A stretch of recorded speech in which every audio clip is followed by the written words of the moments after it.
Handshakes between American and Russian leaders are what the public usually see.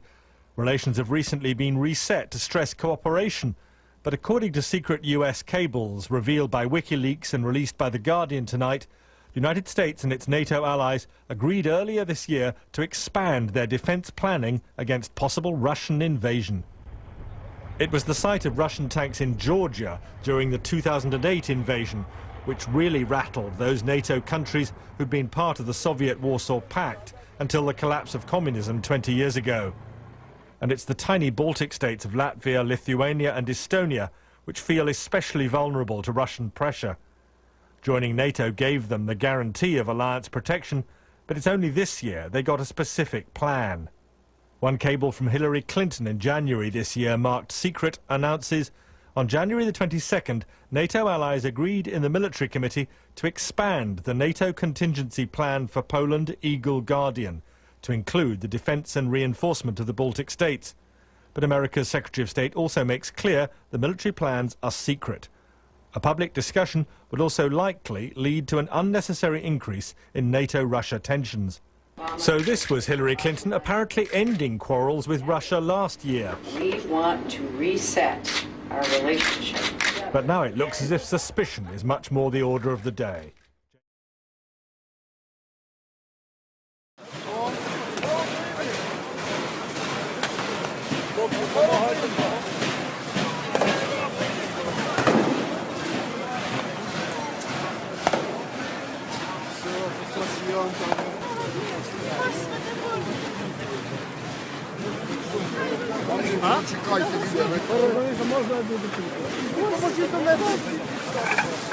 А журналистам можно?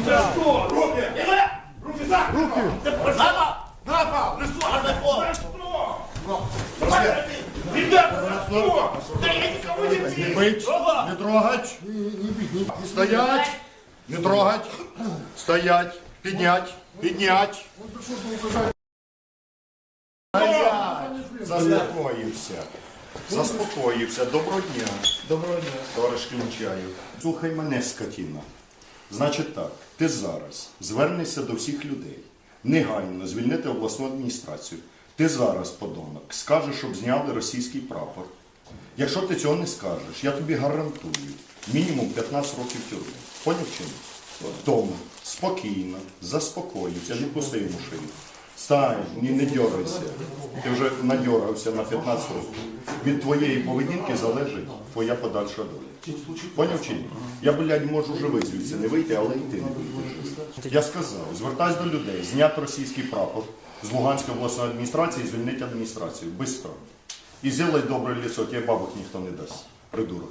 Звертайся. Я не придурок. Я сказал, придурок ты. Все, успокойся придурок, сам. придурок. Может быть, я живым не буду, да ты тоже не будешь. Придурок. Ты поверь. Живой. Поверьте мне. Ты поверь мне, блядь, я тебя сейчас нарисую. Можете избить.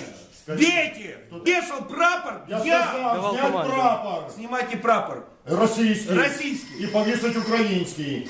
Повесьте Украину. Скажи, все это связано. Украину? Да. Скажи. Я уважаю Украину. Ты Дальше любишь? что? Да люблю я І Украину. повісить український прапор. И повесьте украинский І прапор. якщо хоч один подонок повісить російський прапор, ти будеш відповідати. Я не буду за это подвергать. Потому что мои люди за это не вешали. Забрали його. В машину. Приїхав. Тримайте його, тримайте головою відповідальність.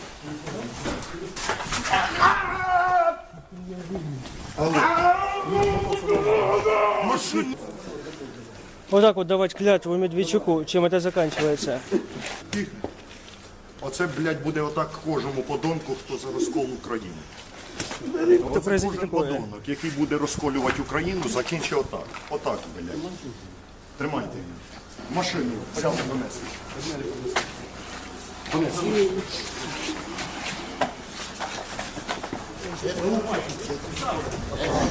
Засунули в машину. Заносили.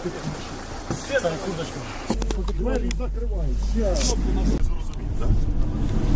Якщо сьогодні не буде знято російського прапора, якщо ви не звільните адміністрацію...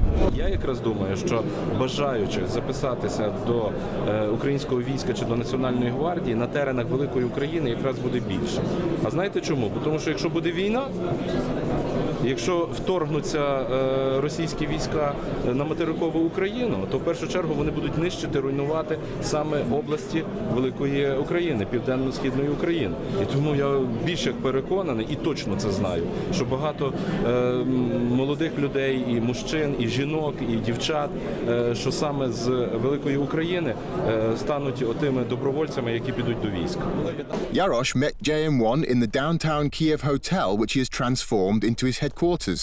He was quick to dismiss Russian anti-Semitism claims as a classic example of Kremlin propaganda, arguing that Vladimir Putin has stretched the truth since day one of his Crimean invasion. Putin says he supports Ukraine's territorial integrity, while at the same time, behind the scenes, he's annexing Crimea and sending soldiers to the region. The same principle applies to Putin's anti-Semitism claims. Yarosh points to the outreach work which his group has carried out in recent weeks with members of the Ukrainian Jewish community and the Israeli embassy in Ukraine, which has included setting up an anti-Semitism hotline. He also stresses Jewish participation in his nationalist movement, something which he argues is entirely in line with historical precedent. Организация украинских националистов Степана Бандеры, ОУН, и ее вооруженное крыло Украинская повстанческая армия, УПА, стали в 20-40-х годах прошлого века наиболее мощными силами действующего на территории Западной Украины радикально-националистического подполья. Особо изощренными массовыми зверствами отличались члены УПА, которую в 1943 году возглавил ближайший сподвижник Бандеры Роман Шухевич. During World War II, many Jews served in the Ukrainian insurgent army. Some of these veterans are still alive today and often give interviews recalling how they fought for an independent Ukraine. During the chaos which followed the 1917 Russian Revolution, an entire Jewish battalion was formed within the army of the short-lived West Ukrainian People's Republic. At least 600 Ukrainian Jews are believed to have died fighting the Bolsheviks in this early struggle for an independent Ukraine. We've always respected these people and always will. They are like our brothers. Из письменных показаний одного из руководителей германской военной разведки Эрвина Штольце на Нюрнбергском трибунале. Мною лично было дано указание руководителям украинских националистов, немецким агентам Мельнику, кличка Консул-1, и Бандере организовать сразу же после нападения Германии на Советский Союз провокационные выступления на Украине. Еще начиная с межвоенного периода, когда Организация украинских националистов призывала к борьбе с русско-еврейскими оккупантами, или, говоря их языком, москальско-жидовскими оккупантами. С 1941 года немецкие войска вошли на территорию Западной Украины, то значительная часть их составляли украинские добровольцы, украинские националисты, бандеровцы, которые, собственно говоря, первое же их действие, когда они зашли во Львов, было устроение еврейского погрома, когда было убито, ранено, искалечено огромное количество мирного еврейского населения города Львова. Этот погром остановить. И это стало, знаете, похоже на анекдот, когда человека выгнали из гестапо с формулировкой «за излишнюю жестокость». Бандера не был полностью устранен от командования украинскими коллаборационистами. Он был просто, на некоторое такое, получил просто некоторый такой домашний арест, скорее, который позволял ему заниматься тем же, чем он занимался и до этого. И, кстати, после войны Бандера не был объявлен военным преступником, он жил в Мюнхене и, собственно говоря, пытался выйти и, собственно, успешно. In an echo of Soviet World War II propaganda, Russia has sought to portray Ukraine's nationalist forces as fascists. It is a charge which Yarosh claims flies in the face of history. Historically, the Ukrainian nationalist movement has always been opposed to the ideologies of German National Socialism, Italian fascism, and Soviet communism. I would like to stress that the Ukrainian nationalist movement has nothing in common with any of these ideologies. Our forerunners in the World War II era, the Ukrainian insurgent army, fought against both Nazis and communists. Ко Второй мировой войне. И, кстати, к Первой мировой войне тоже. На самом деле, согласно украинским националистам и согласно, кстати, современным учебникам по истории Украины, по которым учатся школьники и студенты украинские, во время Второй мировой или во время Великой Отечественной войны, собственно говоря, единственной силой, которая представляла Украину, была никак не Красная армия в которой, правда, большинство украинцев служило, единственной реальной политической и военной силой украинцев была Украинская повстанческая армия и Организация украинских националистов, а также добровольческая дивизия ВАФ-НСС «Галичина». Кстати, согласно соцопросам, более 80% участников Евромайдана, когда еще Евромайдан был массовым явлением, сказали, что да, они считают Степана Бандеру героем Украины, как и Организацию украинских националистов, как и Украинскую повстанческую армию. Поэтому, когда сторонники нынешней украинской власти говорят, да какие бандеровцы, да нет никаких бандеровцев, они, конечно же, абсолютно точно говорят вам неправду. The country he envisages, he says, will be a safe and welcoming place for Ukraine's Jewish community, where the sometimes troubled relationship between Jews and Ukrainians will be consigned to history. We condemn both the Holodomor and the Holocaust. The first was a tragedy for the Ukrainian people, while the second was a tragedy for the Jewish people. We cannot allow anything like this to ever happen again in Ukraine. 22 марта 1943 года украинские полицаи из 118-го батальона СС, напитавшиеся националистической идеологией Бандеры, сожгли заживо 149 жителей белорусской деревни Хатынь. В 1943 году УПА провела массовую этническую чистку польского населения Волыни. В связи с успехами большевиков следует поспешить с ликвидацией поляков, уничтожить их под корень, чисто польские села сжигать, в смешанных селах убивать только поляков. К евреям относиться так же, как к полякам и цыганам, уничтожать беспощадно и никого не жалеть. Роман Шухевич. После войны будет некое деление, новое деление, как они думали, государств между собой, они надеялись на независимую Украину, то было необходимо очистить Волынь от поляков, чтобы эта территория, безусловно, отошла к новой Украине, а не к Польше. Если мы вспомним трагедию, которая случилась в Одессе 2 мая, когда более 40 человек были заживо сожжены коктейлями Молотова в Доме профсоюзов, это уже положило начало геноциду. А реакция украинского общества и украинских СМИ на это событие была не скорбь, не желание узнать, что же случилось, как это могло произойти, а радость и злорадство, когда стало известно, что абсолютно все погибшие 2 мая в Одессе были жителями Одессы или Одесской области, большинство из которых украинцы, это не вызвало абсолютно никакой реакции раскаяния. Как же так, как мы не подумали, наши ребята пострадали.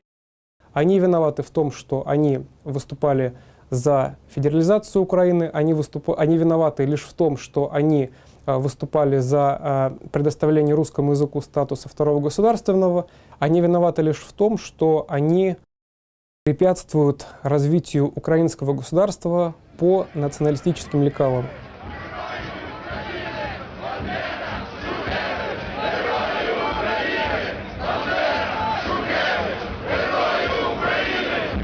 The emergence of Pravi sector poses some challenging questions for the new Ukrainian government. Many Ukrainians who supported the overthrow of the Yanukovych regime have been left unnerved by the nationalist group's continued prominence.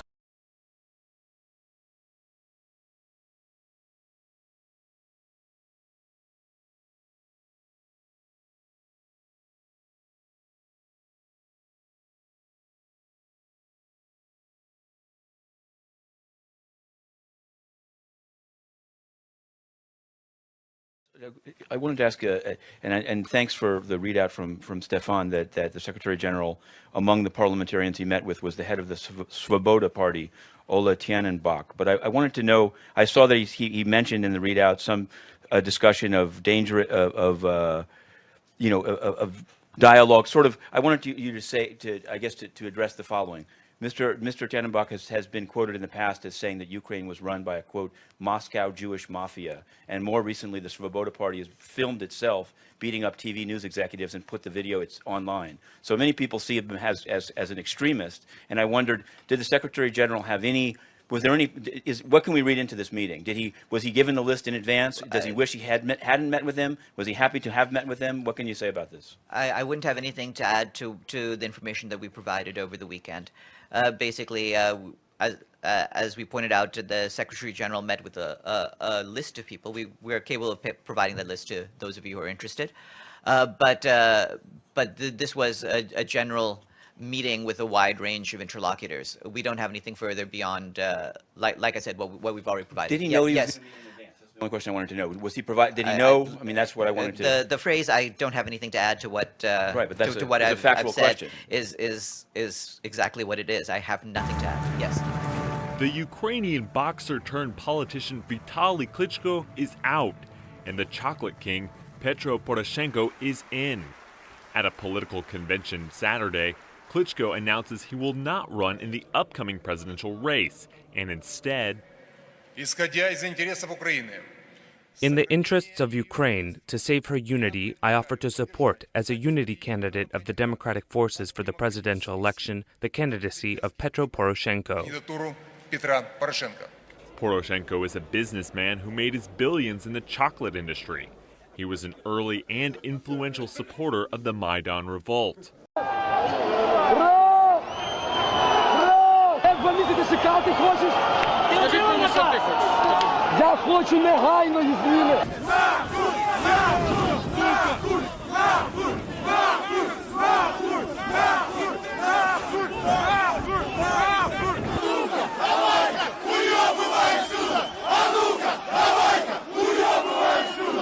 At the convention, Poroshenko signs an agreement accepting the nomination by Klitschko's Udar party.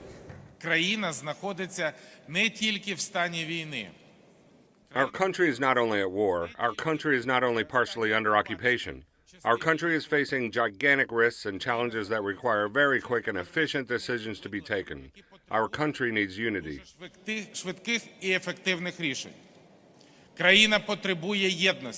Poroshenko will run against the recently freed former Prime Minister Yulia TYMOSHENKO and Kharkiv Mayor Mikhailo Dobkin in the May 25th election.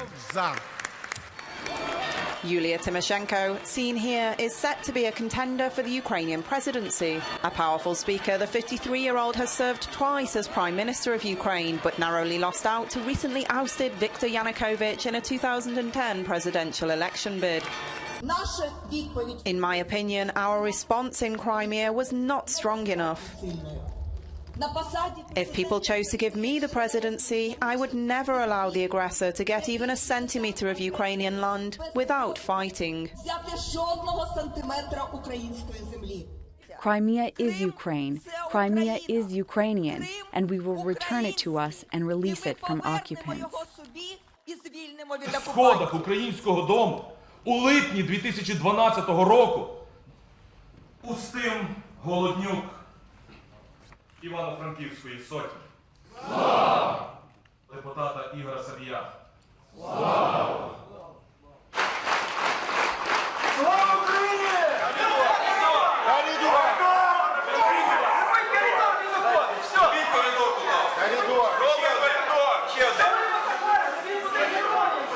Зараз забезпечує безпеку управління державної охорони.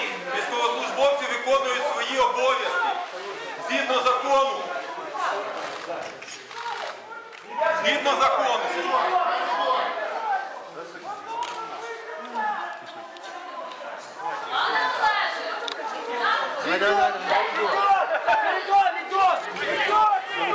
Коридор сделайте!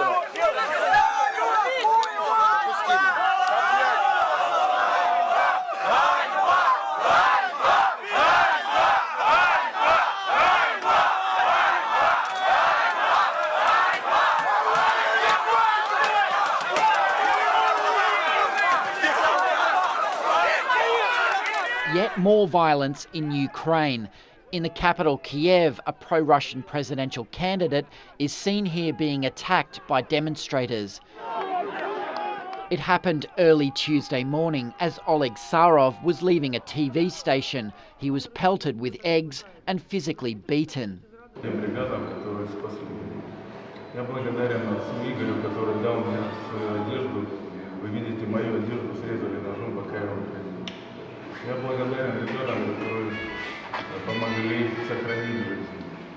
It was the second such attack in the space of a few hours.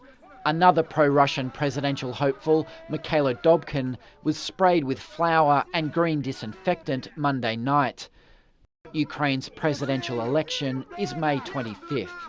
I wanted to ask you on Ukraine if you've seen one of the candidates for the elections in May, Oleg was publicly beaten up, arrested, and the head of the Swoboda Party, who the Secretary General I know met with when he was there, has said he should be removed from the ballot and charged with treason and have his citizenship removed.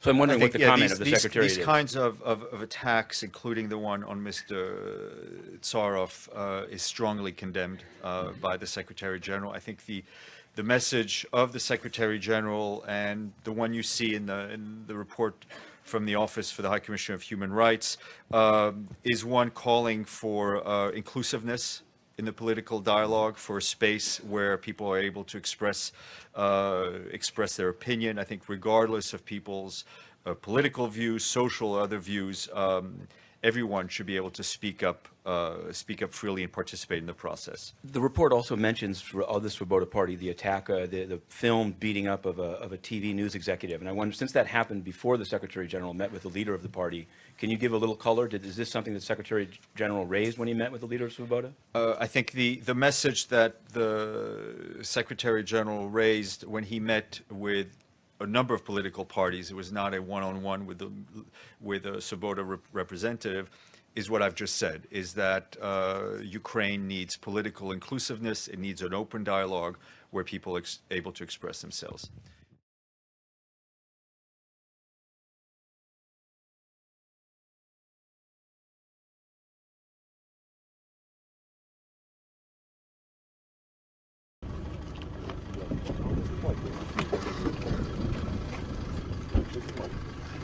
Зараз.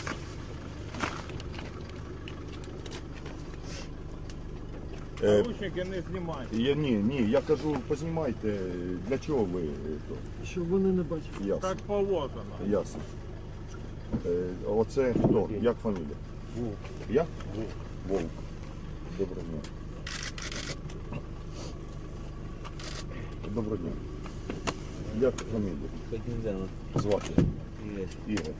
Це ви міністр оборони Донецької Республіки? Було місяць назад. Да, зараз. Ти поняв пізно. Ти поняв тільки пізно.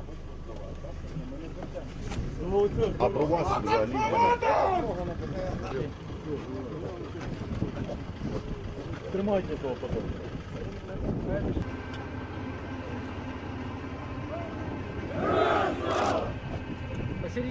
Підняв. Вот. Сів.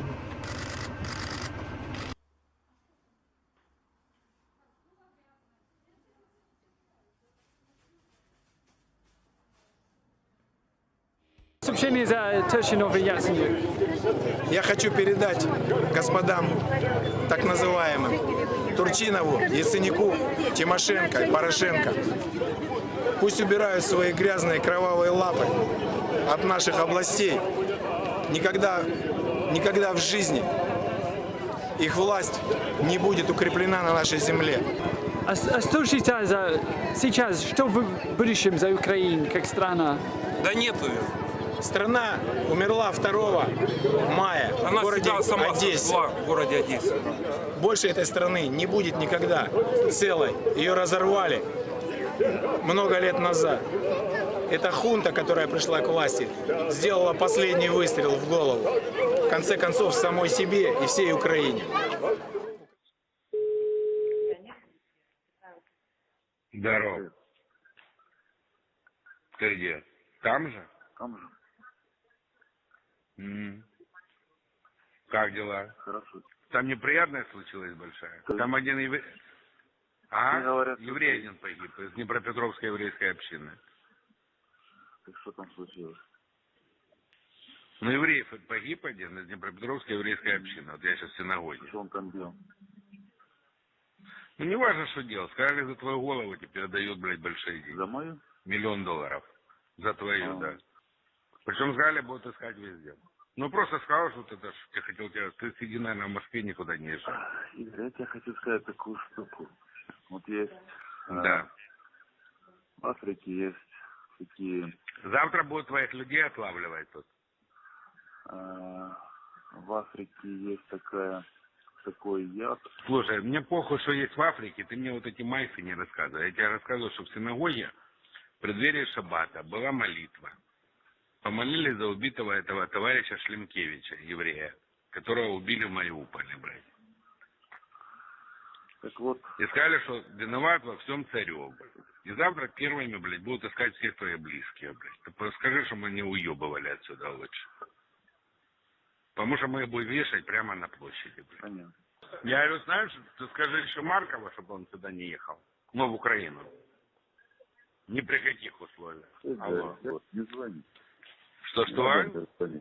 Не звони ко мне. Игорь. Тебе не звонит? Все, давай пока. Давай, все. Ну, 9 мая в Мариуполе вы видели, что было, да? Там был убит некто господин Шлемчак. Еврей Днепропетровска. Шлемчак, по крайней мере, по словам Коломойского. Но хуже это не в этом, а в том, что господин Коломойский позвонил Цареву и сообщил дословно приблизительно следующее, что сегодня по всем синагогам Украины дано объявление для всех правых евреев, что 1 миллион за голову Царева и за русских сепаратистов. Когда я услышал синагогу... Ну, это бред какой-то. Я просто знаю, что сегодня я был в синагоге, у нас сегодня молитвы были, все было, так сказать. Иоанн Борисович, я не говорю про то, что, естественно, в синагогах это не было. Но когда об этом говорит, ну, я не знаю, писалась его речь или не писалась. Если эта речь всплывет в прессе, вы представляете, что будет? Именно за Царева? Да, за $1 миллион за его голову.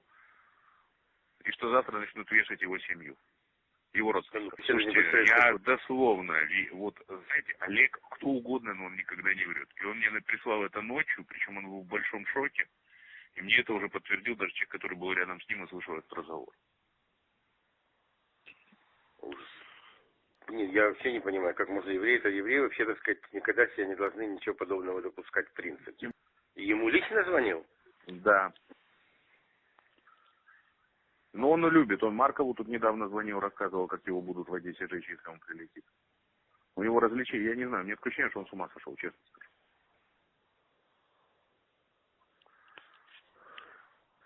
Причем полностью подтвержденный фактор, что в Одессе вот этих ребят нанял он полностью. Причем ради того, чтобы установить палец у губернатора. Мне это уже даже в бютовском штабе подтвердили. У них ситуация вышла из-под контроля. Задача была их избить, отмутузить, чтобы их унесли в больницу и полностью уничтожить лагерь. Ну, я понимаю, что там аваковцы могла вот та компания это все делать, но... Ну, была договоренность. Если уже, ну, это уже, в принципе, озвучено. Была договоренность. Он пришел, сказал, что вы возите с этой Одессы. Там же стояло это Куликово поле все время, нон-стоп. Давайте отдадите Одессу мне, и будет так же, как в Днепропетровске. Типа ни одна мышь голову не высунет. Ему говорят, хорошо. Он и сейчас там. Он и сейчас там. И занимается тем, что там, с одной стороны, за последние 3 суток убито 16 человек из тех, кто был задержан и остался в живых после дома профсоюза.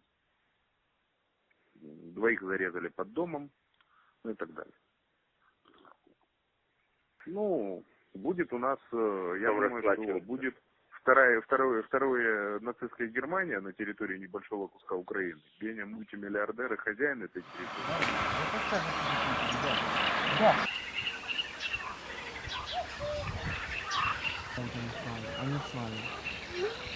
Ходит, они трупы собирают, патроны, и Поросhenko слабее тоже.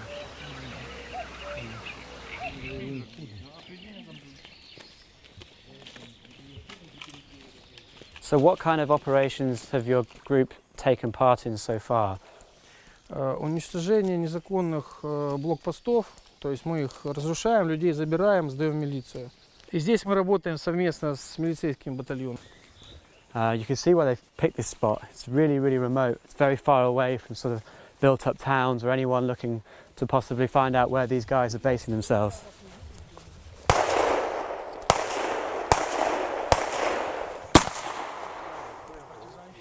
Наш батальон был сформирован 16 дней назад. Значит, по указу исполняющего обязанности президента Турчинова, это люди, которых надоел беспредел, который происходит на местах беззакония. И они фактически берут сейчас на себя функции милиции. И военную подготовку они получают уже здесь. Сепаратов души этих самых колорадов. Colorado. What needs to be in a deal that Russia would find acceptable? Well, basically it's Devolution of power. basically it's Geneva Statement of the 17th of April, which starts with no use of force, no violence.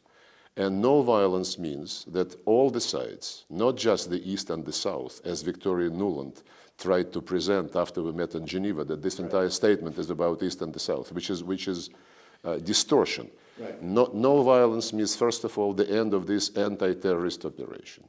You cannot invite people to sit down and talk as you continue to shell them from artillery, from mortars, from fighter planes, helicopters. And we certainly want to understand how it happened that the UN logo, UN painted helicopters were used against the protesters in the East and the South. The United Nations already expressed its very deep concern. Can Ukraine be part of NATO? Is that acceptable? This would already be not only the issue of Ukrainian people and of NATO, this would be an issue of Russia, because we entered into agreements with NATO members that NATO, well, originally that NATO would not be expanded.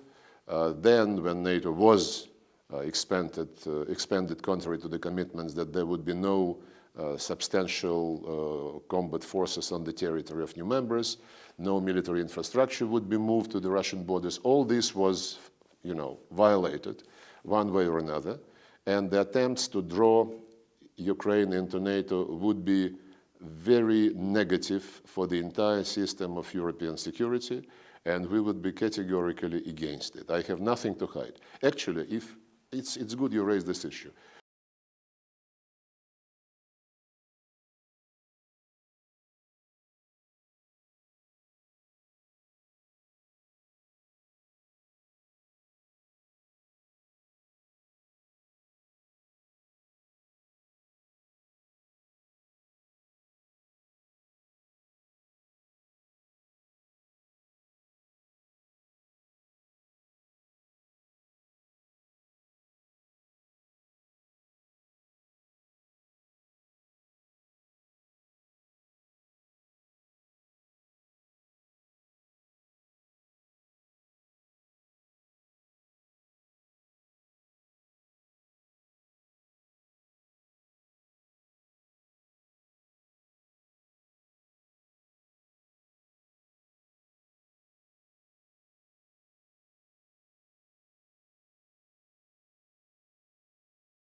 In my view, the seeds for the current crisis was sown in 2008 in April during NATO summit in Bucharest, where NATO leaders stated in a declaration that Georgia and Ukraine will be in NATO. A few months later, Mr. Saakashvili, who took it very emotionally given his character, he decided that he got the license to invade his own people and to resolve the conflict in South Ossetia by force.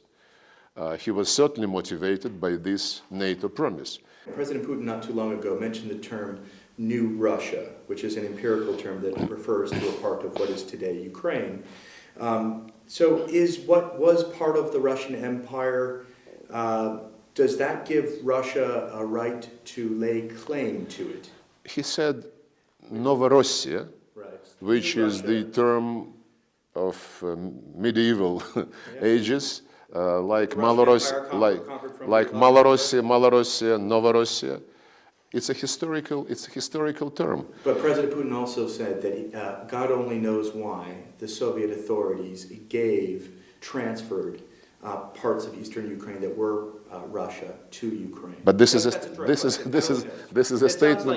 This is a statement of fact, because the Soviet authorities. Foreign Minister, a lot of people when they heard that thought, well, that sounds exactly what he said about Khrushchev giving Crimea to Ukraine in 1964. Is this another justification, historical rationalization, for a land grab in the east of the country? No, not at all. It's a statement of fact. Right? It's a statement of fact. Indeed, God knows why the Soviet authorities were carving up the administrative boundaries inside the Soviet Union the way they did. Sometimes the Secretary General of the party was from Ukraine, like Khrushchev or Brezhnev. And they were shuffling, you know, these territories because no one in the worst of nightmares could imagine that the Soviet Union would cease to exist. Fair enough. But eventually, when the Soviet Union collapsed, there was no intention, you know, to try to get back what was given to Ukraine or to any other republic under the Soviet leadership. It's only the events of the last few months. It's only the fact that the current regime, with the support of the United States and the European Union, came to power relying on neo-Nazis, extremists, who try to use force to impose their rules, anti-Russian policies, canceling the rights of the Russian, ethnic Russians in Ukraine and the rights of the Russian speakers that, you know, brought the people of Crimea to revolt against this and to defend them. I got a lot of ground So, I want to cover with you. So let me ask you a couple of quick questions. But my point is that we have been, our foreign policy doctrine says we must demarcate borders with all former Soviet republics. And we were in the middle of this work with Ukrainians when this illegal armed coup happened. A lot of Russian politicians have said they believe that the United States' real aim is not to change Russia's position in Ukraine, but to overthrow President Putin. Is that your view? I think the real aim of the United States is not let Europeans to go on their own and to decide on their own. Not let NATO to lose the purpose of its existence. And to keep Europe on a short leash. So finally yesterday we were able to meet the Donbass battalion at their base. We managed to get some interviews and saw them do some firearms training. Today they've invited us on an operation. They haven't told us what that exactly is yet, so we're about to find out. The convoy of cars stopped outside the police station and the gunmen disembarked and swept into offensive positions.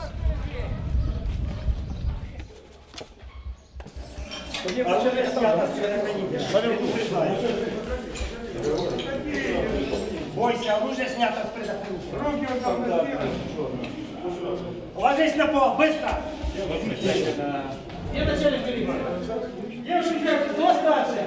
So they've got inside the police station, they've got all the police who are inside, they've laid them down on the floor at gunpoint. They're taking all their sort of identification, checking who they are. They're currently trying to find out where the boss of the police station is, the head of police. They can't find him, so they're kind of basically interrogating them one by one, trying to find out where he is. Состав дежурки вот здесь. Встаем. Руки опустили. Тишина. Значит, я командир добровольческого батальона территориальной обороны Донецкой области. То есть, если говорить вашим языком, то проукраинские силы. Нас заебала ваша проститутская политика. Нас заебало, что убивают, похищают, бесчинствуют здесь люди под вывесками, блядь, российских флагов. Мы здесь поможем вам охранять общественный порядок. Если вы забудете присягу, мы вас заменим, выгоним к ебаной матери, блядь. Значит, сейчас для охраны с вами останется двое наших человек. Я хочу сразу предупредить, что если будет совершаться какое-то насилие в отношении этих людей, мы вернемся сюда и уже не в качестве ваших друзей. При прибытии начальника немедленно связаться со мной.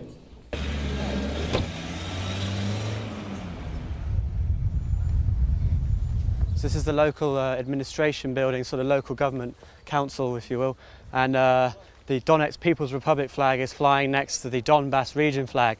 They intend to take that one down and put up the Ukrainian one.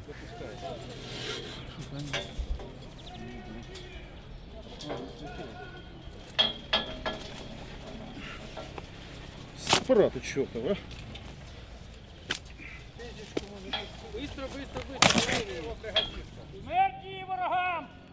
Сепаратистов наблюдается, поэтому поехали. So Semyan's telling us for our security we should probably leave the area. May be worried that the pro-Russian forces might turn up now.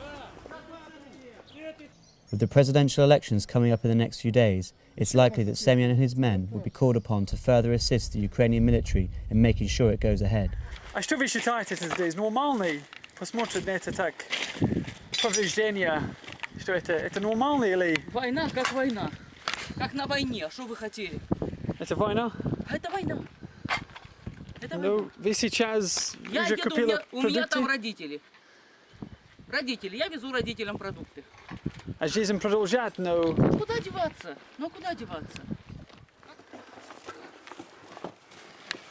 Рожка нема. Ебать, над духом не стреляй, мне заложило уши. Да, у меня самого, у тебя что, ход тоже, вот, блин, вот газа. Я стою, офигевший, уже все это, блин, болит, чем-то побило. Вон, по ним ебашат, а у тем черным, я говорил тебе. У нас тут вот это пустырь, это трасса видно. Вон, ну туда, вон, видишь, пошла фура. Да фура-то хуйня. Так, блядь.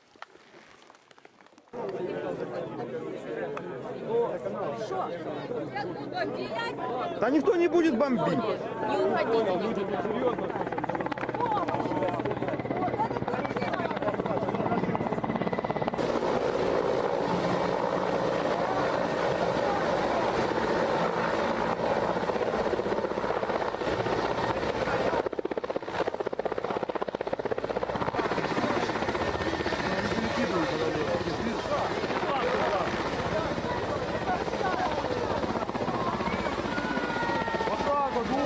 Выгрузка военных.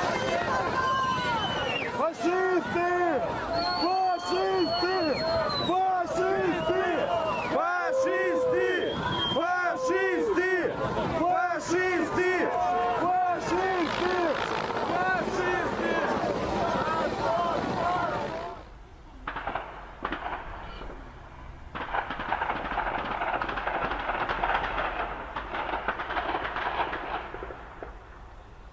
Куда они попали?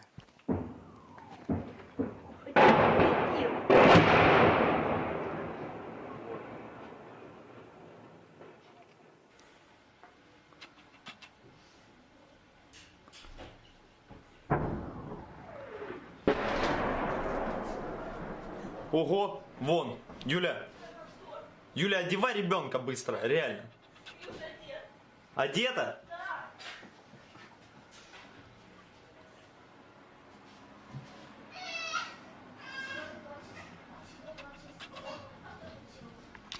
Одесса, русский город! Одесса, русский город! Донбасс, мы с тобой! Донбасс, мы с тобой! Донбасс, мы с тобой! Донбасс, мы с тобой! Донбасс, мы с тобой! Донбасс, мы с тобой! Донбасс, мы с тобой! Референдум! Референдум! Референдум! Референдум! Дорогие друзья!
You've seen this morning that NDI has put out I guess it's a report about the electoral atmosphere or the atmosphere, saying that it would be it's favorable, that it's okay. Do you agree with that? Would you agree with it, or is it something that OSCE does and then you sign off on it? What's well, the there official? was the OSCE put out a report that was Yeah. similar in its Yeah. findings last week. We certainly welcome today's report by NDI, reconfirming that the Ukrainian government's preparations for the presidential election on May 25th are proceeding well. We've talked a little bit about the preparations in here. I can give a little update if that's helpful. Sure. There are approximately 900 short-term observers seconded that are on the ground as a part of the ODIHR mission. They will be arriving today and tomorrow. Nationwide, 93% of district election commissions are functioning normally and are on track to conduct their elections for the May 25th election. Obviously, as we've said a little bit, or given a little bit of an update, but this continues, there are efforts underway to ensure or take every step possible that those in the limited areas where there are disruptions by separatists have opportunities to vote. So you said 93%. So your view is that only 7% of the country is problematic, or there's only problems in 7% of Ukraine. That 7% does not include Crimea, right? Well, certainly there are parts of eastern Ukraine, including parts of Crimea, where there are challenges, but most of Ukraine is calm and prepared to vote. Right, but it's 93% of Ukraine minus Crimea, right? Well, I'm not sure what you mean. Well, you guys have refused to accept the Russian annexation of Crimea. You still say it's part of Ukraine. So what I want to know is that whether you or the OSCE, when you look at 100% of Ukraine right now as it prepares for the May 25th election, does the 100% include Crimea, or is it de facto no longer part of the calculation? I believe it includes Crimea, Matt, Okay. but we'll check and see if those numbers And are statistically accurate. So are you convinced that there will actually be any kind of representative elections that will happen in eastern Ukraine? I think the fears coming out of many bodies at the moment is that it's just not going to be possible because of the situation on the ground there. Well, given the number of observers on the ground and the preparations that are being made, and again, the reports that have been put out, not just by OSCE, but by NDI today, there are preparations being made to allow for alternative voting sites for those living in some areas where it would be more challenging. Such as where? Will they be able to? I've talked about this a little bit in here, but in some of the areas like Slovyansk and Donetsk, where there have been more actions by the separatists, there are steps being taken by the election monitors and the OSCE. Is the 7% population or area? I don't have any other detail on the statistics, but we will see if there's more we can provide. Are you aware of these reports about some Russian journalists who have been detained by the Kiev authorities? Are you aware of this? I have not seen those specific reports. There is concern in Russia, many Russians, that these guys have been detained and they're not being released. And I would like to know, one, if you're not aware of it, can you look into it and tell us what you think about it? Sure. And two, if in fact you do look into it and you find that they have been detained, will you say anything, or will you push the authorities in Kiev to release them? Well, why don't I start by looking into the facts, and we'll go from there. Командири кажуть, що ми офіціально, що ми не солдати, ми бідло. А я йому сказав, що він хуйло. Украинские военнослужащие, размещенные на блокпостах у города Красноармейска, примерно в 60 километров от Донецка, жалуются, что командование бросило их на произвол судьбы. В основном мы питаемся и курим сигареты, которые привозят нам местное население, которые неравнодушные, просто останавливаются, кто крупы везет, кто что. Я, допустим, за это все время 660 с копеечками получил и как бы рассчитал на момент получения там что-то около 20 гривен в день. Все люди знают, то есть принято Кабинетом министров как бы в случае дезертирства дадут 8 лет. А по-моему легче здесь эти 8 лет отбыть, чем там.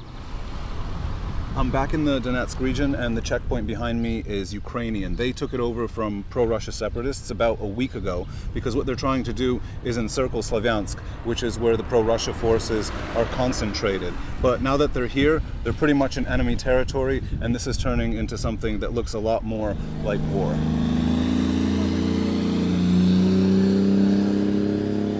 This used to be a really busy pit stop along the road between Kharkiv and Donetsk, but now it's almost completely deserted.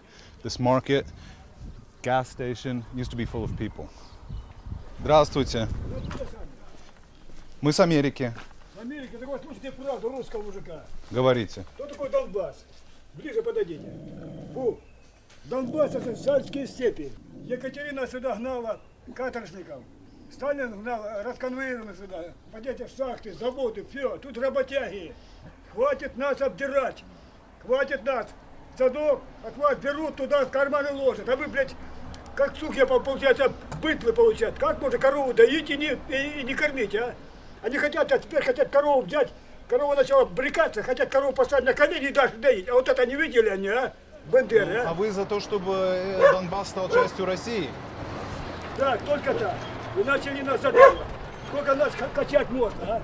Сколько качать можно, а? Мы не быдлы. Мы будем с Россией. Россия нам помощь даст. Помощь нам даст.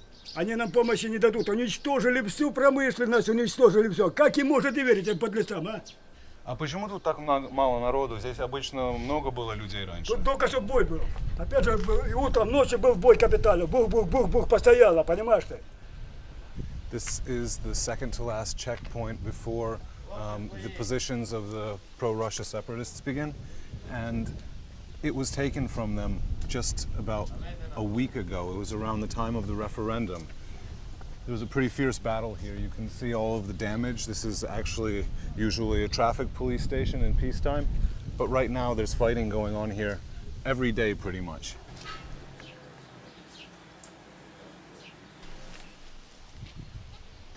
We've decided to stay at the checkpoint until the evening because in the evening is when the shooting usually happens. These houses over there apparently are dangerous because there's a lot of people living there with pro-Russian sentiment who have been harboring some of the fighters from the pro-Russia side. We've already heard some shooting coming from that direction over there, which is where Slavyansk is, and we're going to stay here for a few more hours and see what happens tonight.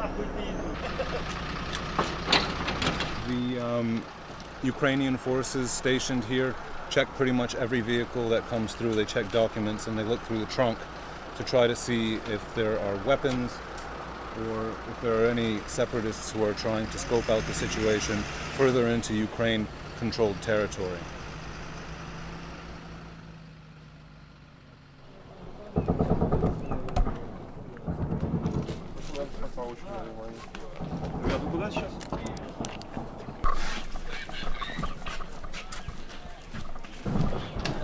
Soldiers have just been given the order to take their positions because it sounds like there's some pretty heavy fighting starting around the checkpoint a couple of kilometers that way and also from that direction in the woods.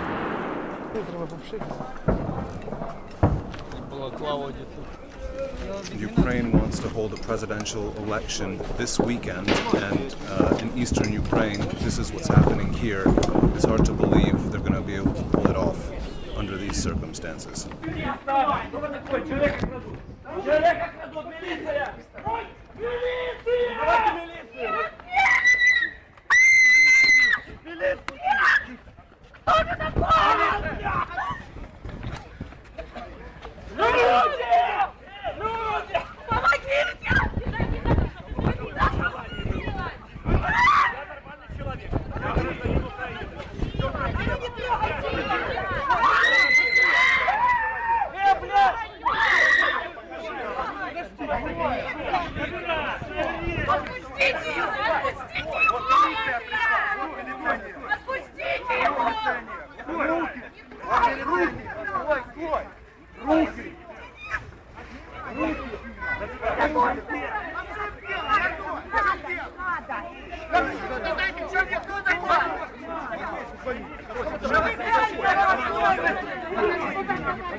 Go ahead. Well, I just wanted to follow up on my question yesterday about these journalists who were detained Yes. from Life TV. Yes. And now apparently there's been a British reporter who's been detained by the Kiev authorities, or at least people who are acting on their, who are apparently acting on their behalf. Do you have anything to say about that? Have you been in contact with the authorities there? Well, we would condemn, of course, the unlawful detention of journalists in any capacity.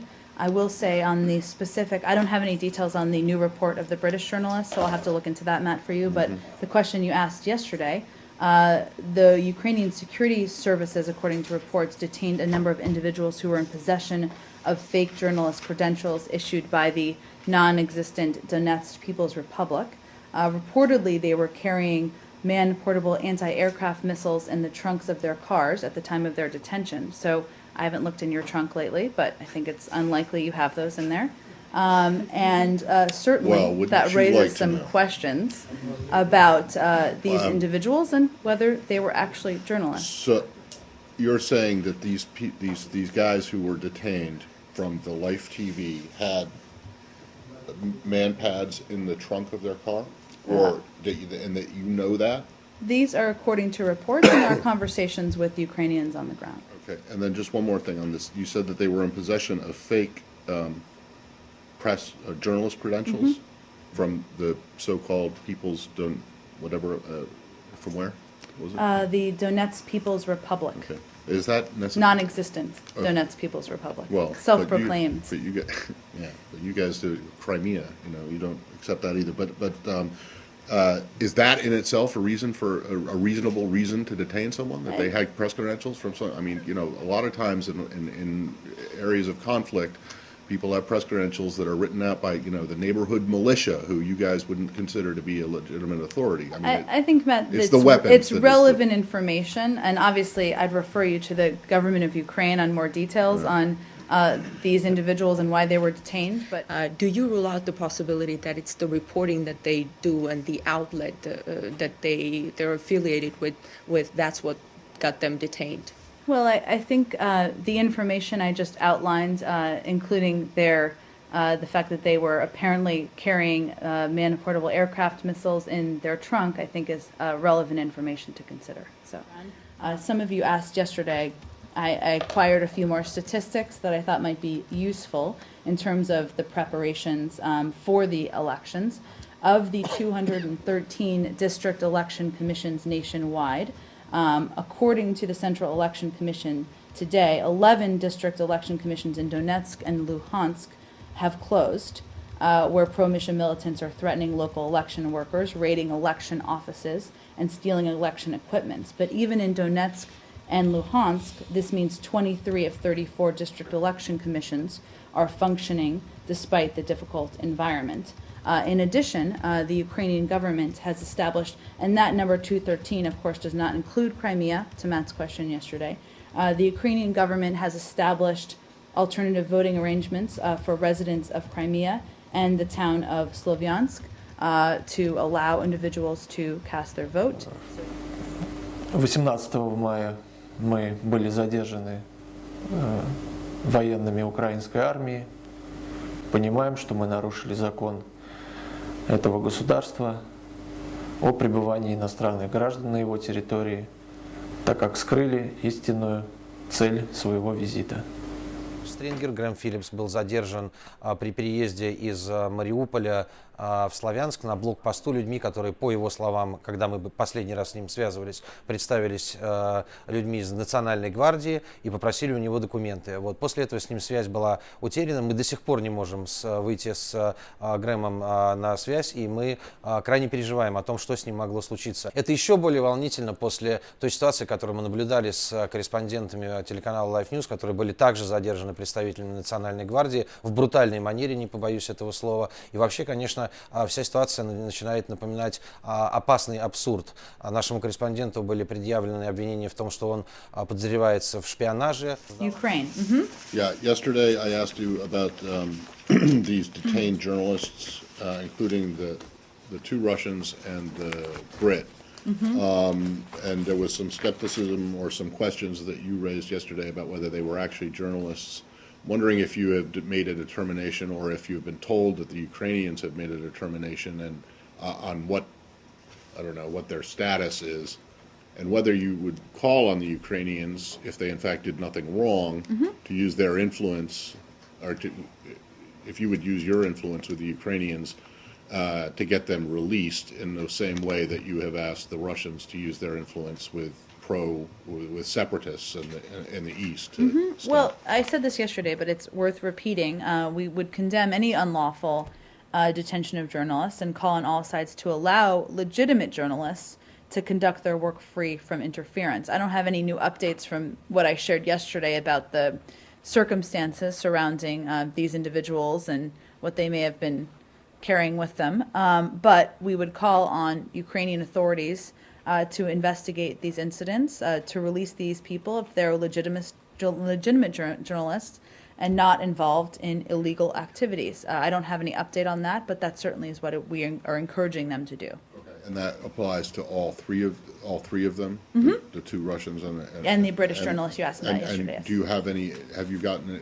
Realizing that you don't have new details on the Russians, but are there details on the Brit? I don't have any new details beyond what's been publicly reported. The question is, do you need the Ukrainian vote from the East in order to certify internationally that the vote across the whole of the country is actually a credible result? Well, preparations are being made across the East, including the areas where there have been concerns, to take every step possible to allow people to vote. So certainly it's a vote for the people of Ukraine, not just one region of Ukraine. It's, again, about our colleague Graham Phillips is detained in Ukraine. I know you said you don't have any specific information on his status right now, but there's so much conflicting information coming in.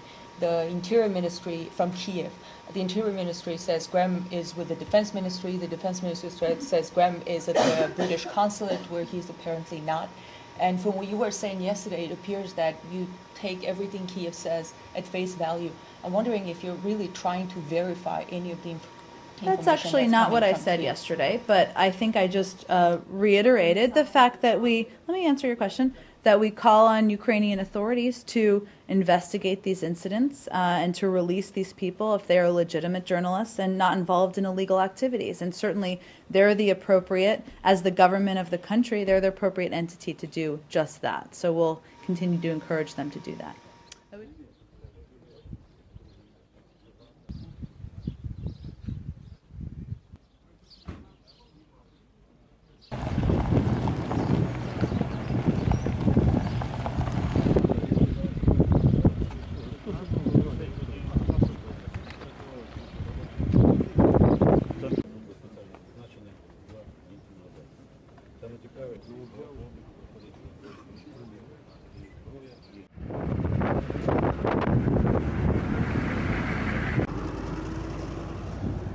Рівняй!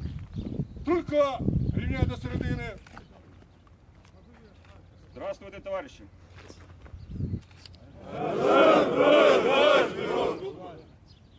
Вільно! Я хочу подякувати вам. Аеромобільної роти 13 окремого аеромобільного батальйону.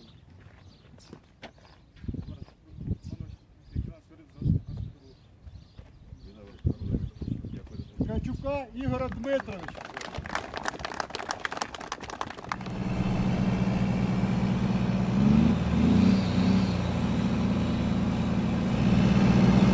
The Ukrainian interim president has just arrived to this area of the Kharkiv region near the border with Donetsk.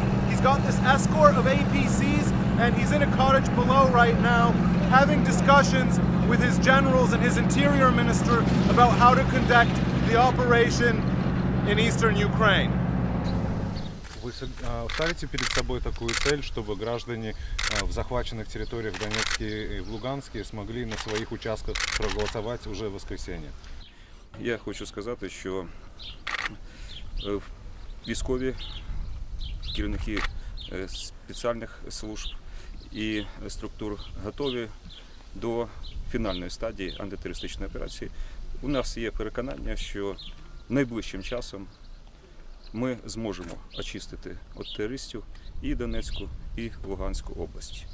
Крім того, я провів нараду з керівниками силових структур якраз Донецької і Луганської області, і ми обговорювали також питання проведення президентських виборів 25 травня і в Донецькій, і в Луганській області. Ті проблеми, які є навколо цього, і як їх розв'язати для того, щоб більшість громадян, які тут проживають, мали можливість прийняти участь в президентських виборах і проголосувати за того кандидата, який, на їх думку, саме представляє їх інтереси. So we did have some concerning news about the Life News journalists, of course, the detained Oleg Sadzhiakin and Poroshenko, who've been detained for 2 days now. They were, of course, held in Kramatorsk, and they're also now in Kiev, as reported to me. And we do now have the authorities here saying that they're not going to let the OSCE observers in. And this is, of course, the international body that is involved in these situations when people are being kept in captivity. And we do have reports that these observers are not going to be let in to check on them. So that's obviously concerning. Journalists who work for Russian channels seemingly as being singled out. I mean, as I say, I was told that their conditions are acceptable, that they are being detained, but they are healthy, and that at the moment they are continuing their investigations. But you know, I do have, having spoken to the officers, a concern that those investigations into that are coming from the angle of viewing them as spies. In fact, of course, and I was accused of that as being a spy. This is something which comes out very quickly when you're detained in the situation of being accused of being a spy. But I mean, a spy is obviously someone who gathers information, and that's exactly what a journalist does.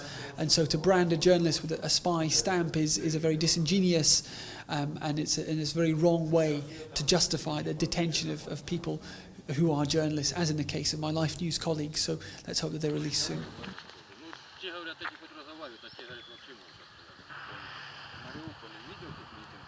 Здравствуйте, ребята. Улыбайтесь, вас снимает скрытая камера.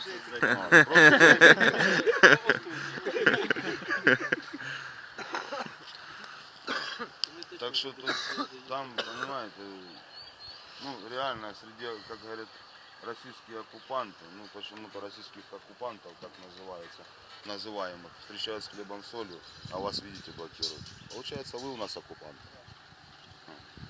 Потому что вас информируют, зомбируют, просто зомбируют. Зенитная установка, Жек. Да? Да.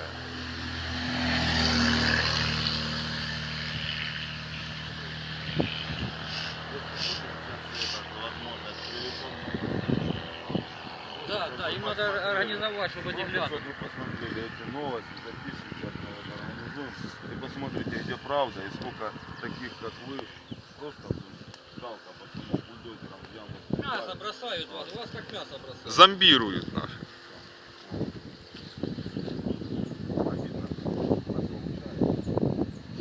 Думаете, если каталажка начнется, думайте сами куда идти. Потому что здесь, ну, вас поддержки. Мы не для того голосовали. Кого-то прочитать сейчас.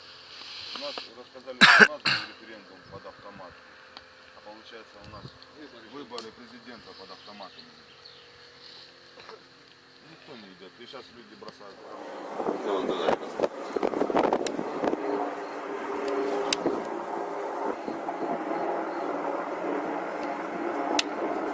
Хотели скутери туда погнали, дурачки.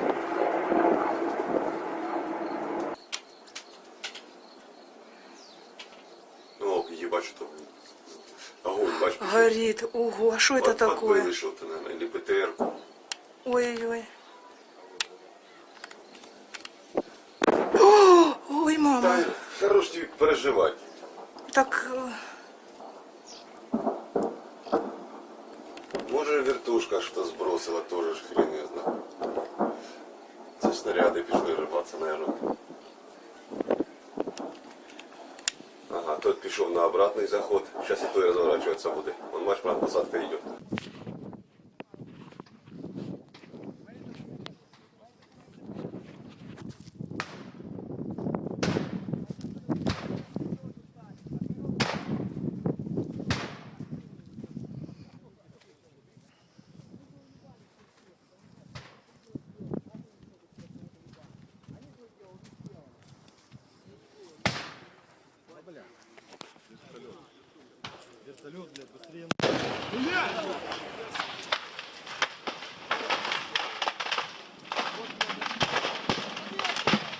Валим!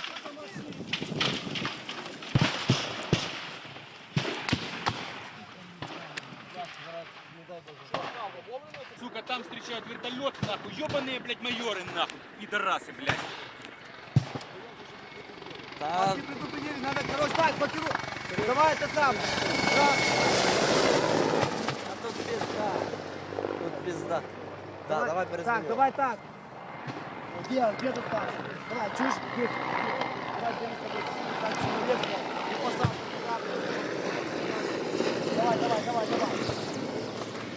Давай. Ребята, со мной. Пошли. Туда.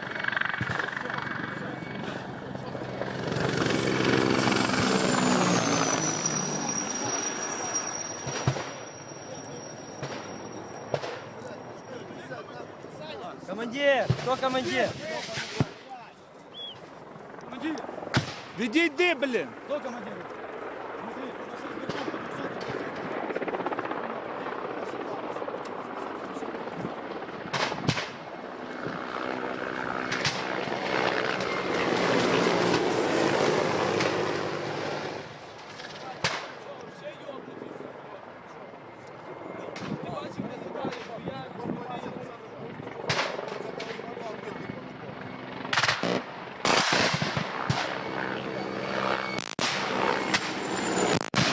Що він робить, блядь?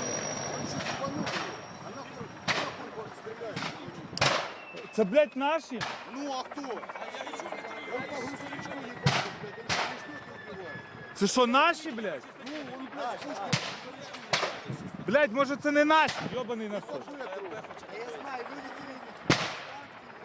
Блядь, пішов другий бетер. Ні, ніхуя.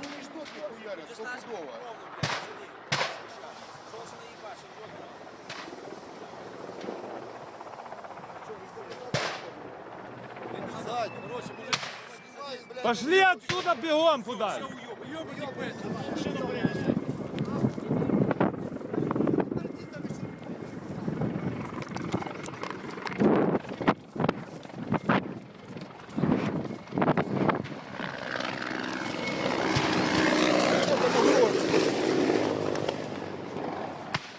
Ты что, ёбнуть?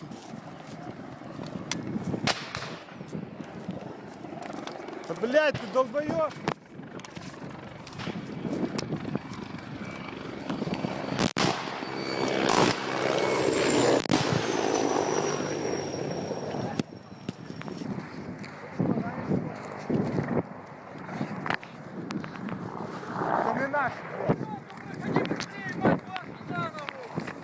Це не наш! Це не наш! Це не наші!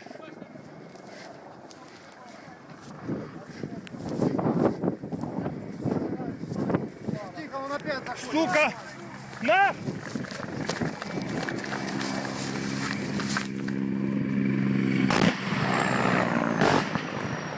Це не наші! Це не наші! Це не наші!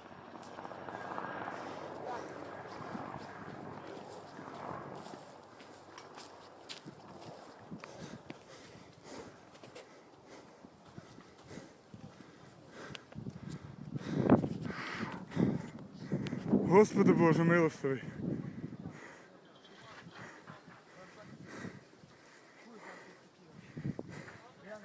Господи Боже, милостивий. Кого они стреляют, вообще понять невозможно. Тут мирное население и наши солдаты-жанки. Сейчас ранили одного бойца, не нашего, а тут спецподроздел тут, блядь. Не, чужого, не нашего. На этот самый, весь выход на авиацию армейскую, что за хуйня, блядь. Господи Боже, милостивий. 24-ки заходят и аккуратной очередью, блядь, с пулемета стреляют все наши бэхи, блядь. Господи Боже, милостивий, спаси і сохрани нас грішних.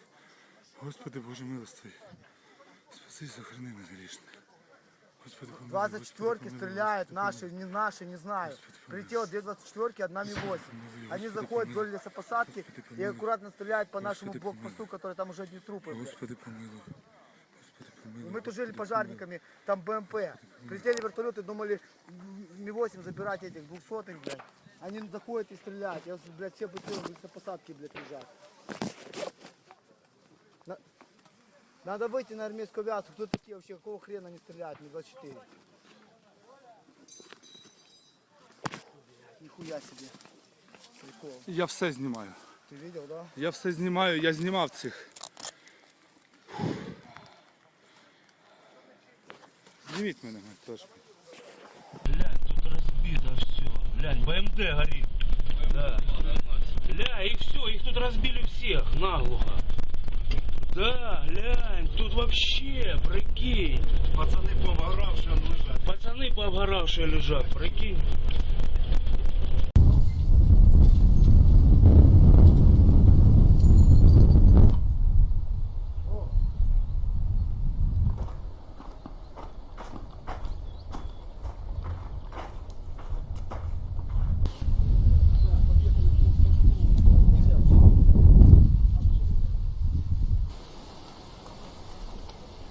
Кажу, не буде, ти.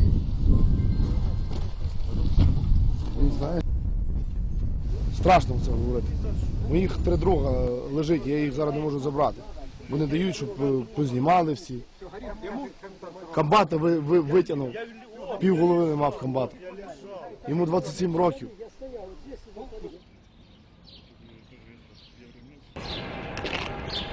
Сегодня утром в 6 километрах от Свято-Успенского монастыря в Волновахском районе был уничтожен блокпост фашистско-украинской армии, которая прибыла на землю Донецкой Народной Республики.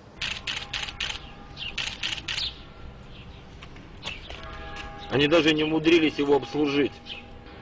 Під час боїв, а мета у них була атакувати і захопити місто Волноваху, наші військові захистили це місто, не дали можливість пройти далі.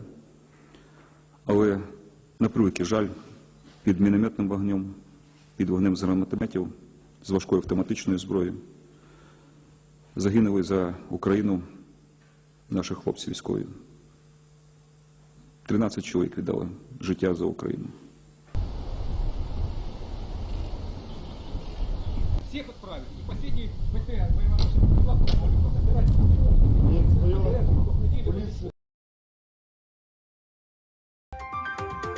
Online campaigning is well underway in Russia, with web users demanding the release of Oleg Syzykin and Marat Sychenko, the 2 Life News journalists detained in eastern Ukraine on Sunday. The social media movement is gaining ground, with the Save Our Guys hashtag trending heavily. Many have taken to Twitter to voice their support for the 2 reporters being held in Ukraine and calling for them to be freed at the earliest possible opportunity. Social networkers have been posing with a sign reading Save Our Guys and posting the photo to the microblogging site. Dozens of news professionals, including colleagues of the detained reporters, have also joined the campaign.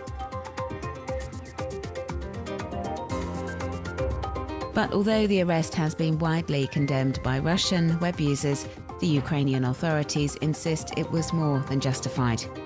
As the Moscow Times reports on its website, Kiev claims the journalists were armed and were in eastern Ukraine to carry out an attack with pro-Russia fighters.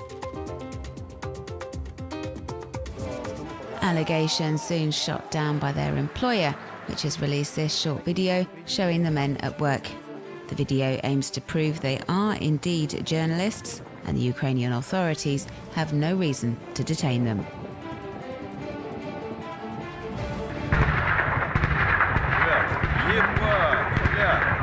Бля, пидорас, а? Сука.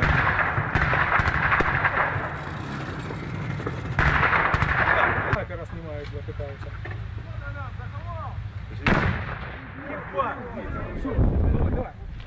Давай, блядь, сейчас им в хаты нахуй попал. Оказание помощи нашей славному городу Рубежному, блядь. Вид на ЖД вокзал. Сразу после миротворческой миссии.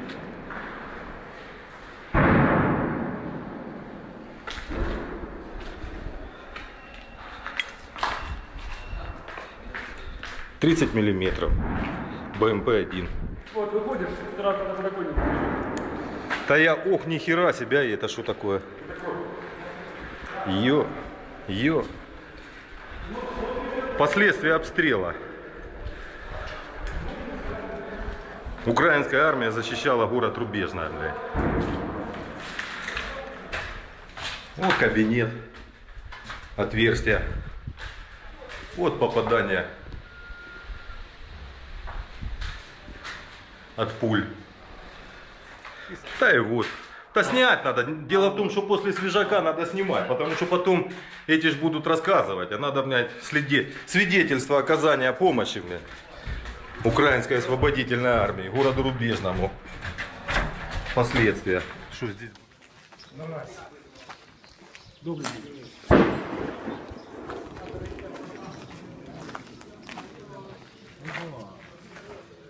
Ага, оттуда, это же такие, которые с племенной шли.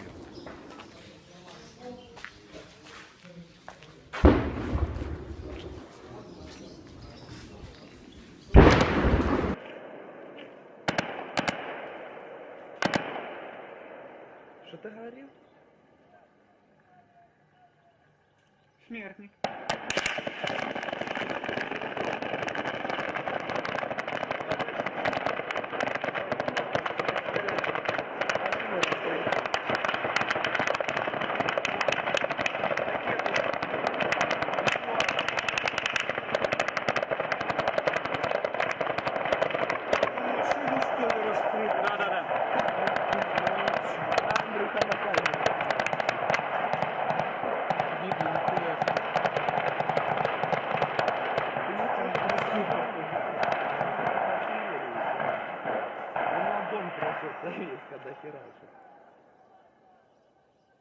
Все. Нету никого. Машину расстреляли.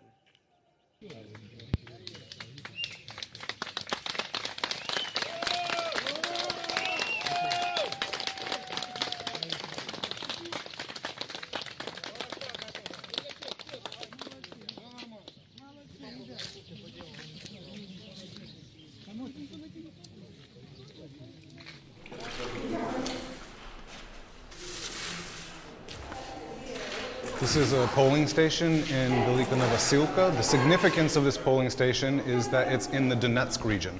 And the Ukrainian authorities are trying to show the media that they're ready for the elections, even here in eastern Ukraine. But the reality of the situation is that they only control small areas of the Donetsk region and the Lugansk region.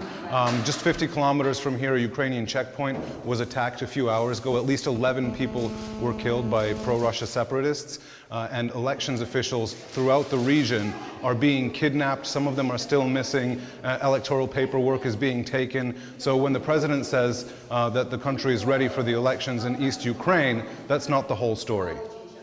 These are all the candidates in the Ukrainian presidential elections. The government and a lot of the population is hoping that once a president is chosen, it'll bring a lot of stability to the country. And the front runner in the election is this guy, Poroshenko. He's a magnate who owns a lot of industry, also a politician, but he's best known for owning the biggest chocolate factory in Ukraine, and they call him the Chocolate King. После голосования президента Украины все будет, надеюсь, успокоится и будет мирная жизнь.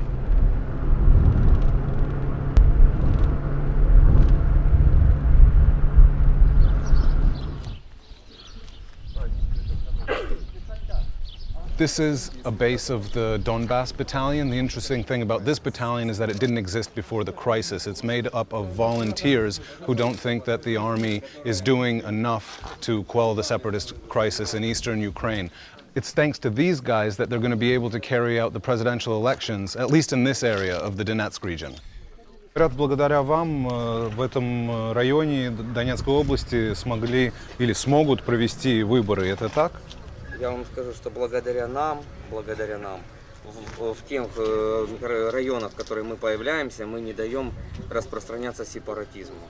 То есть мы все за единую Украину, будем говорить. Это не то, что нам хочется воевать, мы хотим просто сохранить свою страну для людей. а чтобы по нашей земле не ходили никакие другие народы.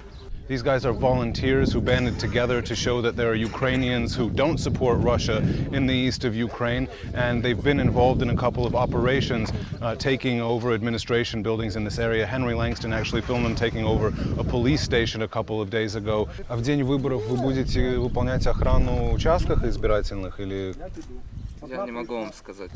Мы выполняем приказы. У нас нету такого, что кто что хочет, тот то и делает. То есть воинское подразделение.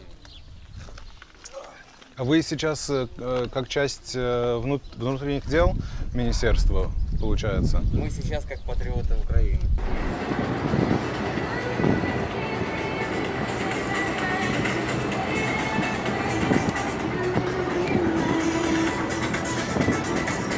А вы правый сектор, да? А что правый сектор? Я читал в новости, что это как это фашист. Правильно? А что это такое, правый сектор? Что это такое, правый сектор? Я безпонятно. Вы ненавидите русских людей, да? Ненавидите русских. Путина. Ненавидит Путин, ненавидит русских. А тоже такой. Потому что это такие символы. Я считал, что тебе так фашист символы. Прочитай все. Хорошо. Прочитай. Хорошо. А как вы относитесь к примеру Донецкой республики? Как вы считаете об этом? Нормально. Нормально? Вы не хотите сделать нападение? А как вас зовут? Как вас зовут? Зовут, да. А, еще правый сектор. Пару газет. Правый сектор. Це нова вже пара. Ты правый сектор? Нет, левый. А, правый сектор. Мне заинтересован правый сектор. А расскажи побольше про правый сектор. Я считал, что вы как фашист. Правильно? Что мы? Да. Чё это мы фашисты? Ну, я читал в новости. Мы сейчас вам дадим. Камеру выключим. Я читаю. Спасибо.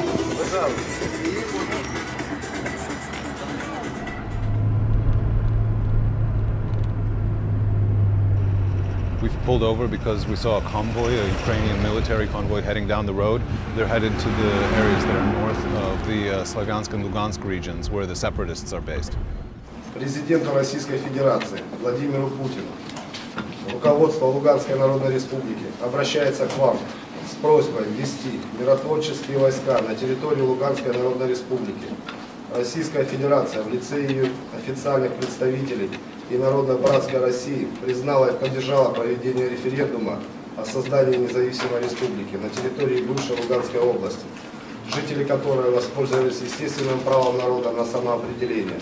Но нелегитимная, непризнанная Юго-Востоком Украины власть в Киеве, совершавшая государственный переворот, пытается навязать нам свою волю с помощью откровенного насилия. Она проводит карательную операцию против народа республики, поддерживаемой ее западными партнерами. На Волині та Рівненщині приспущені прапори. Сьогодні та завтра оголошені дні жалоби через загибель рівненських та волинських військових під Волновахою на Донеччині. На Волині на митниці Ягодин матері та жінки волинських солдатів, що воюють на Сході, заблокували дорогу і оголосили свій призов. Далі Сніжана Шевчук. Він ж казав, що не покине нас. Він не хотів йти туди. Від учора до цієї оселі щокілька годин навідується швидка. 25-річна Леся знайшла у списках загиблих під Волновахою свого чоловіка Михайла Грицюка. Теща Михайла обурена. За законом чоловіка не мали би забирати до війська за станом здоров'я і за сімейними обставинами. Але у військкоматі, каже, не зважили ні на що. Жінка порізана в тяжкому стані. 3 дні з лікарні сутки привезли і його забрали, не подивилися. Дитина 2 роки, а друга тільки 3 дні як родилася. Він одне око майже не бачить. На військкоматі сказали, ти снайпером не будеш. І забрали його. Одна дитина, друга дитина, а третя 4 місяці. 4 місяці дитині, казав чоловік. Останній день. Пожалуйста, вибий мені бронежилета. Нема ні бронежилетів, нічого. Чого вони один на одного йдуть? Скажіть, хто в цьому винуватий? Ну скажіть, роз'ясніть цим людям. Сльози і протестний настрій. Сьогодні кілька сотень жінок майже 10 годин тримали в облозі міжнародну трасу в напрямку українсько-польського кордону. Вони вимагають повернути своїх синів і чоловіків із зони бойових дій. Наші діти не підготовлені, поставили на блокпост, були розстріляні. Надвечір командування Північного військового округу пообіцяло перевести бійців Волинської моторизованої бригади до Дніпропетровської області. Часть из вас уезжает в восточные регионы для того, чтобы сохранить независимость Украины от сепаратизма, от раскола. Конечно, нет бронежилетов. Это физическая защита. Самый главный бронежилет для каждого из вас, у кого есть мать, когда каждый знает, не дай Бог, что произойдет с ним. Его семья получит хорошую компенсацию и не будет нищенствовать, и государство будет заботиться о них. И у них есть нормальные стандарты жизни. Вот это бронежилет.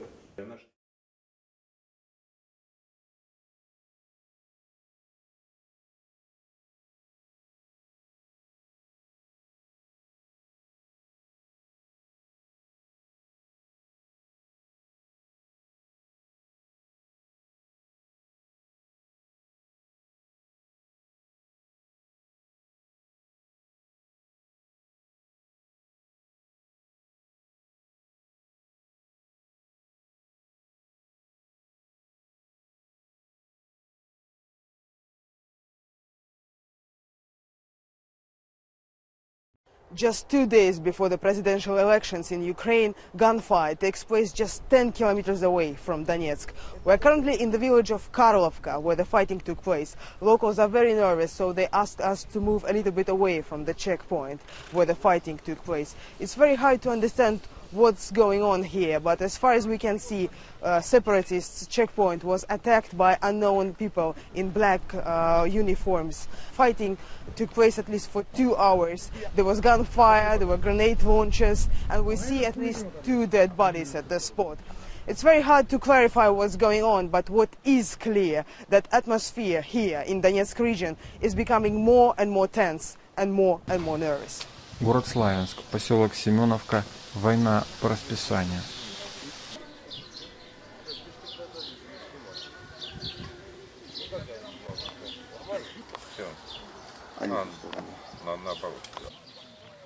Смеркается. Жители поселка Семеновка спешат по своим убежищам. До начала регулярного обстрела остается менее часа.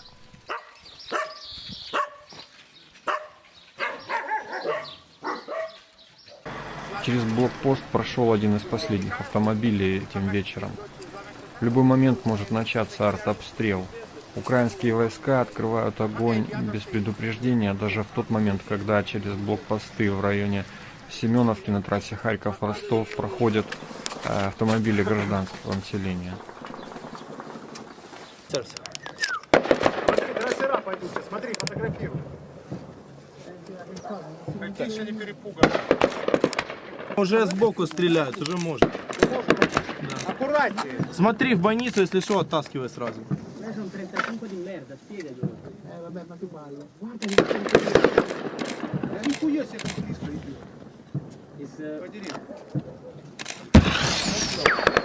А dov'è? А я не вижу. Слышь, ему где-то надо на 10 часов кидать. Да они все видят, там экипаж очень опытный. You see the trees. Tracers from right to the left. Это наши, не приседай. Когда громко, это наши. Перестрелка брони, как вчера, вам повезло.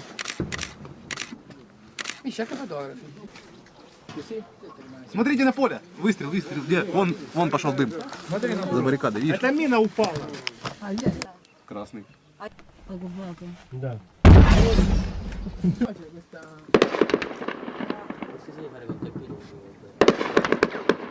Ух ты! Ух ты! Слышал, да? Это не снайпер бьет, это 30. А с чего никто не... Ого! Что это было? ПТРС, дистанция большая! Нет, давайте здесь. И у них... стрелять. Yes. Где-то там It's circulating. с автоматом, с пулеметом лупишь, не могли поднять голову. Понимаешь? У нас Volano, vedi? Пулеметный сейчас.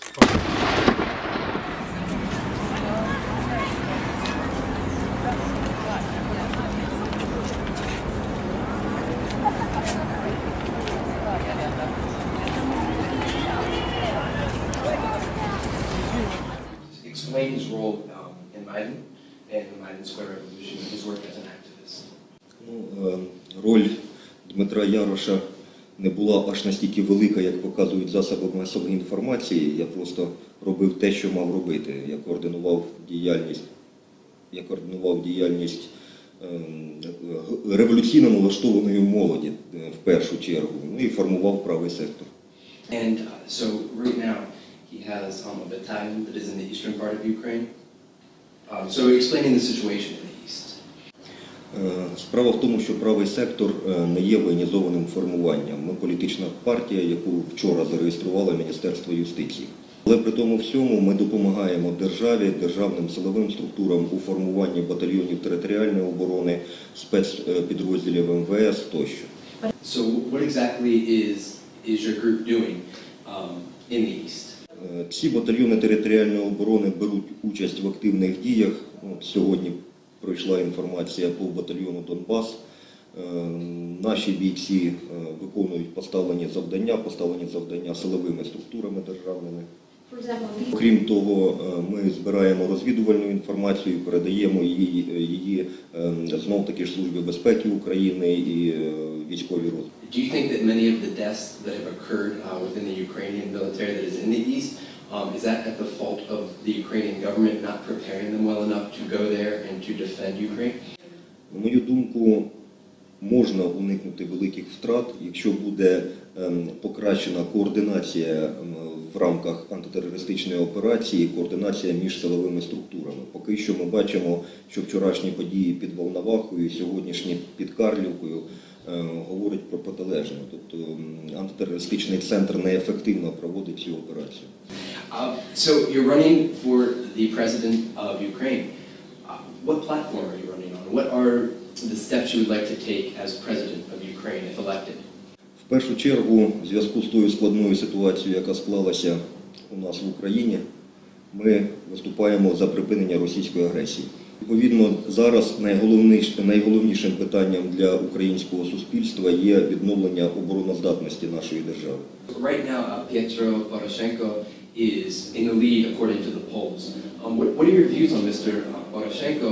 Because he's a businessman, much like Mr. Yanukovych. Петро Порошенко був на Майдані. Яку він роль відігравав, ну, це питання, мабуть, до нього в першу чергу і до тих людей, що бачили його вдруге.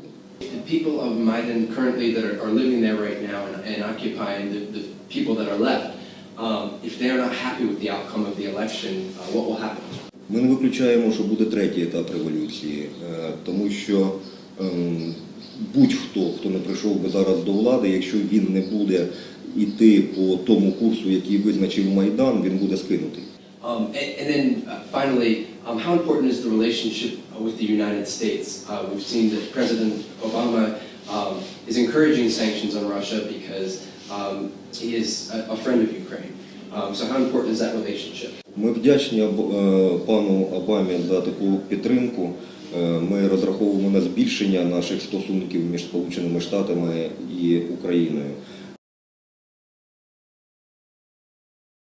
2 травня бидло із банди ДНР вбило наших земляків, 16 волинян і багатьох поранило.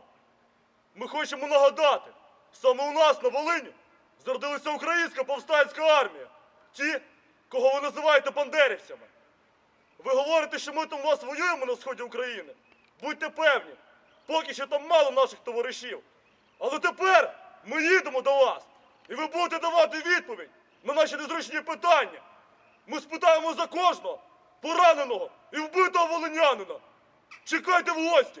Слава нації! Смерть ворогам!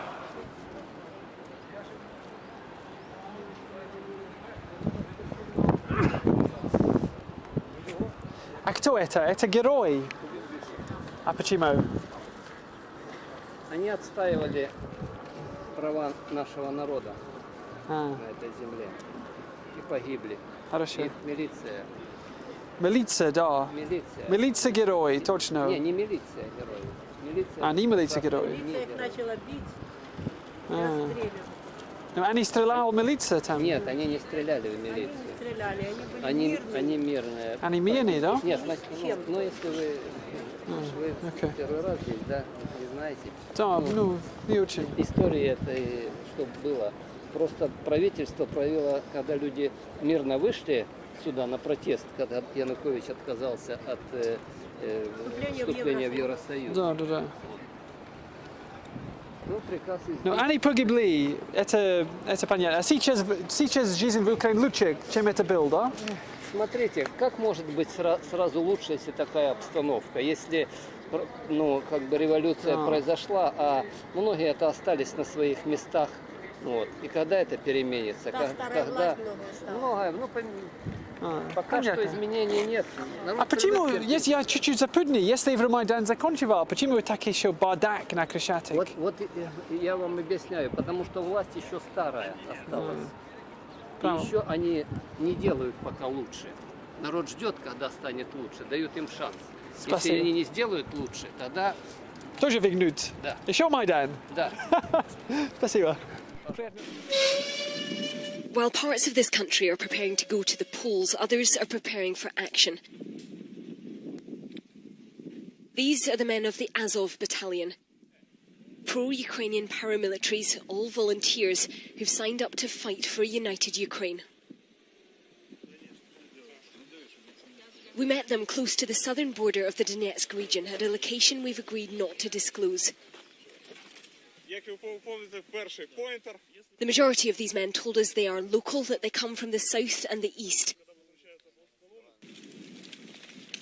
For the past 2 months, they've watched armed separatists taking control of their region.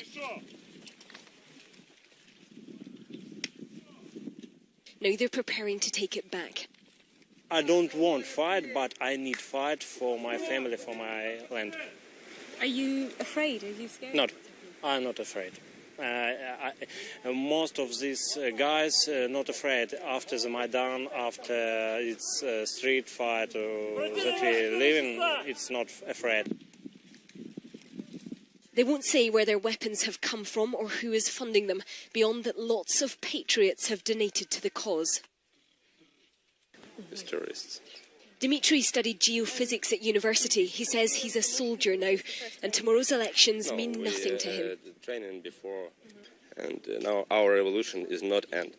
We will be now. We must fight with Russian Federation. After that, we will begin the next revolution to clear our government. And so most of these people not believe for the politicals, because politicals make this war. On the shooting range, they're practicing how to overrun a checkpoint.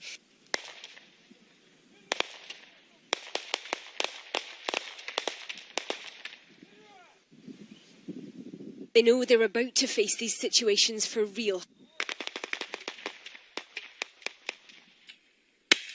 This is what awaits whoever wins this election, an increasingly dangerously divided country. No one here is putting their faith in tomorrow's ballot box. They're taking the future of this country into their own hands. We were forced on the ground with our face on the metal sheet, and they put their feet upon our backs. They only held us at gunpoint, and then they put some sort of sacks on us, you know, the 2 wraps above our head, and it was hard to breathe, and they also tied it with duct tape around our necks. We tried to explain that we are journalists. They didn't believe us. We showed them our ID. We asked them to get into contact with our bosses. We gave them phone numbers. And in response, we were only kicked in our heads. So I was beaten right here in the chest. Judging by the acoustics and by the cool temperature, we realized we were inside some deep hole which was covered by some metal sheets above our heads. And we were terribly cold in this cell. We were on our knees. We were not allowed to move. When you start to move, they threw stones at us. They were beaten up and they threatened to shoot us, to execute us. Two soldiers talked to each other then, okay, they're going to go for a pee and then we're going to shoot twice, so once in the air and then we're going to shoot at them. And they continued to pressurize us into admissions, and they kept me there. Okay, Murat, you have until the morning to think about your steps, and in the morning you're going to be executed. And the guards told us, okay, in the morning you're going to be executed anyway, so put the sneakers to the side, we're going to take them so that there's no blood on them.